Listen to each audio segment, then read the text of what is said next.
Bu hafta tarihi bir ana şahitlik ettik. Biliyorum son yıllarda uydumuz fırlatıldı, uzaya gittik haberlerini çok sık duymaya başladınız. Hatta belki de bir süre sonra bu haberler size sıradan gelmeye başladı. Tamam fırlatıldı da ne işimize yarayacak diye olabilirsiniz. Ama bugün size anlatacağım hikaye sıradan bir uydu fırlatması değil.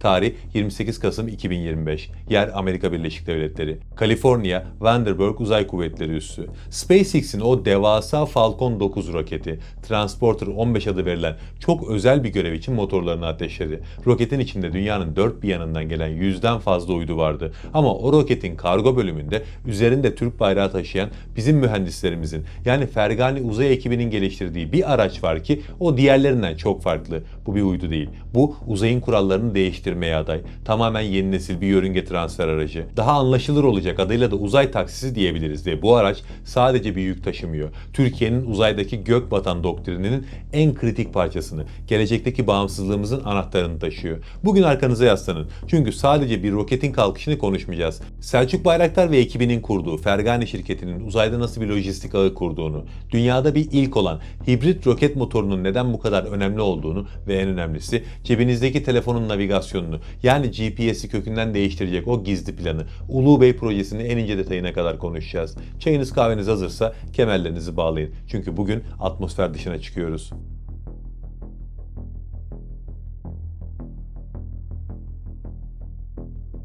Önce olayın önemini ve büyüklüğünü anlamak için bir problemden bahsetmemiz lazım. Uzay artık eskisi gibi boş bir yer değil. İnanılmaz bir kalabalık var. Eskiden devletler yılda 1-2 uydu atardı biterdi. Şimdi yeni uzay çağındayız. Şirketler, üniversiteler hatta liseler bile uzaya bir şeyler göndermek istiyor. Peki bu kadar yük uzaya nasıl gidiyor? SpaceX gibi dev firmalar devreye giriyor burada. Falcon 9 roketiyle paylaşımlı yolculuk düzenleniyor mesela. Farklı firmalara ve ülkelere ait uyduları aynı araçta aynı gün uzaya taşıyorlar ve genelde aynı noktaya bırakıyorlar. Tıpkı şehirler arası bir otobüs gibi. İşte bugün konumuz olan Falcon 9 roketi o otobüs. Taşıdığı uyduları dünyanın yaklaşık 500 kilometre tepesinde belirli bir noktada bırakıyor. Ama sorun şu. Ya sizin gitmeniz gereken yer orası değilse, ya sizin uydunuzun görevi 500 değil de atıyorum 1000 kilometre yukarıdaysa ya da ekvatorun tam üzerinden geçmesi gerekiyorsa işin o kısmıyla Falcon 9 dertlenmiyor. Ben seni son durağa bırakırım. Gerisi sana kalmış diyor. İşte bugüne kadar bu büyük bir sorundu. Uydular yanlış durakta inmiş yolcu gibi kalıyorlardı. Kendi motorlarını kullanıp çoğu zaman aylar süren bir çabayla sürüne sürüne yerlerine gidiyorlardı. Bu konuda bir sorun yaşadıklarında da oldukları yerde çürüyüp gidiyorlardı. Fergani Uzay'ın geliştirdiği FGN TUK S01 aracı tam olarak burada devreye giriyor. Bu araç uzayın servis aracı ya da taksisi. Roket sizi terminalde indirdiği anda Fergani'nin aracı devreye giriyor. Sizin uydunuzu yakalıyor, sırtını alıyor ve uydunuzun gitmesi gereken yörünge neresiyse götürüp tam olarak oraya bırakıyor. Buna lojistik dünyasında son kilometre teslimatı deniyor. Ve inanın bana geleceğin uzay ekonomisinde parayı kazandıracak olan asıl iş roket fırlatmak değil. Uyduları kapılarına kadar teslim eden bu hizmeti sağlamak olacak. Türkiye Fergani ile şu an bu pazarın en erken ve en iddialı oyuncularından biri olarak masaya yumruğunu vurdu. Aracın ne işe yaradığı net şekilde anlaşılmıştır muhtemelen. Şimdi işin biraz teknik mutfağına girelim.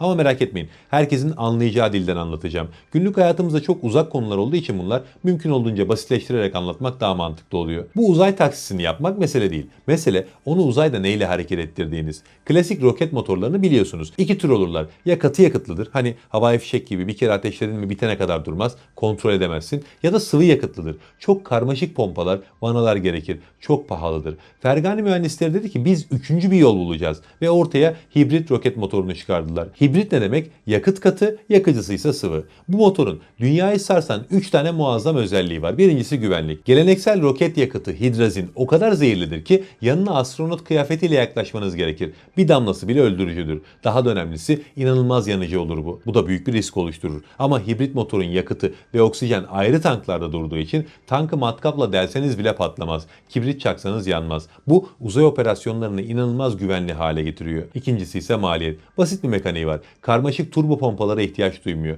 Bu da motoru çok ucuza üretmenizi sağlıyor. Üçüncüsü ise kontrol. Katı yakıt gibi yaktım bitti değil. Vanayı kapatınca motor duruyor. Açınca tekrar çalışıyor. Gaz pedalına basar gibi itkiyi ayarlayabiliyorsunuz. İşte Fergani'nin FGN TUK S01 aracı dünyada ilk kez bu hibrit motor teknolojisini uzay ortamında yörüngede ateşleyen araç olma ünvanına sahip. Düşünebiliyor musunuz? Amerikalıların, Avrupalıların yani uzay teknolojisinde ilerlemiş olanların yıllardır teoride konuştuğu şeyi bizimkiler pratiğe döküyor. döktü. Hem de onlardan önce. Eğer bu motor uzayda tam performansla çalışırsa sadece Türkiye için değil, dünya uzay endüstrisi için ucuz ve yeşil taşımacılık devri başlayacak. Tamam, taksiyi yaptık, motoru da taktık. Peki biz bunu kime hizmet etsin diye yapıyoruz? Sadece yabancıların uydusunu taşıyıp para kazanmak için mi? Tabii ki hayır. O işin ticari kısmı. Ama işin bir de milli güvenlik kısmı var ki heyecanlanmamı sağlayan asıl yer burası. Burada sahneye Ulu Bey projesi çıkıyor. Hepimiz her gün GPS kullanıyoruz. Konum atıyoruz, yol tarifi alıyoruz. SİHA'larımız, füzelerimiz, gemilerimiz hedeflerini GPS'te buluyor. Yolcu uçakları bile.